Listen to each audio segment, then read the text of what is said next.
শুরুতেই নজর রাখবো বিধায়করা শপথ নেবেন একে একে। আজ এবং আগামীকাল মিলে শপথ নেবেন বিধায়করা। দুদিন ধরে শপথ নেবেন 290 জন বিধায়ক। আরো বিস্তারিত জানার চেষ্টা করি আবিরের কাছ থেকে। আবির, মুখ্যমন্ত্রী পদে তো শপথ নিয়েছেন শুভেন্দু অধিকারী, এবার বিধায়কের পথে শপথ নেবেন এবং অন্যান্য ভাবেও জানতে চাইবো আজ এবং কাল কিভাবে ধাপে ধাপে বিধায়করা শপথ নেবেন।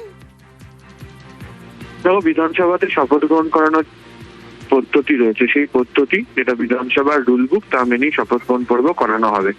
বেলা 10:30টার কিছুক্ষণ পরেই প্রোটেম স্পিকার হিসেবে নির্বাচিত হওয়া, যার গতকালকে শপথ হয়েছে রাজভবনে, তাপস রায়, তিনি এসে উপস্থিত হবেন এবং তিনি মুখ্যমন্ত্রী থেকে শুরু করে বাকি মন্ত্রী এবং সমস্ত নির্বাচিত দলের যারা বিধায়করা রয়েছেন তাদের প্রত্যেককে শপথ বাক্য পাঠ করাবেন। আজ এবং আগামীকাল দু দফাতে হবে এবং ইতিমধ্যেই জেলা ভাগ করে দেওয়া হয়েছে। প্রোটেম স্পিকার বিধায়কদের শপথ বাক্য পাঠ করানোর পর্ব শেষ হয়ে যাবার পরই হচ্ছে স্পিকারের নির্বাচন করা হয়। এক্ষেত্রে দাঁড়িয়ে যেহেতু বিজেপি ক্ষমতায় এসেছে এবং তাদের হাতে 260 জন বিধায়ক রয়েছে, ফলে তাদের তরফ থেকে স্পিকার হবেন। এখন স্পিকার পদের জন্য অন্য কেউ মনে করলে, অন্য কোনো রাজনৈতিক দল মনে করলে তারা যদি মনোনয়ন দেন তাহলে নির্বাচনের সম্ভাবনা থাকে, তবে এক্ষেত্রে নির্বাচন হচ্ছে না বলেই ফেস নেওয়া হচ্ছে।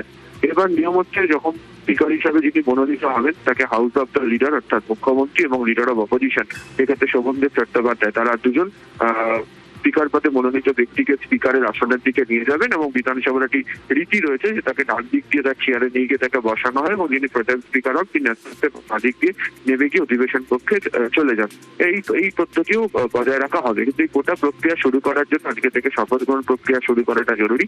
290 জন বিধায়কের যে শপথ গ্রহণ প্রক্রিয়া তা আজকে শুরু হতে চলেছে। বেলা 11টার পর প্রথমে মুখ্যমন্ত্রী সহ যারা মন্ত্রিসভার সদস্য তারা নেবেন, তারপর ধাপে ধাপে বাকি বিধায়করা তারা শপথ নিতে চলেছেন।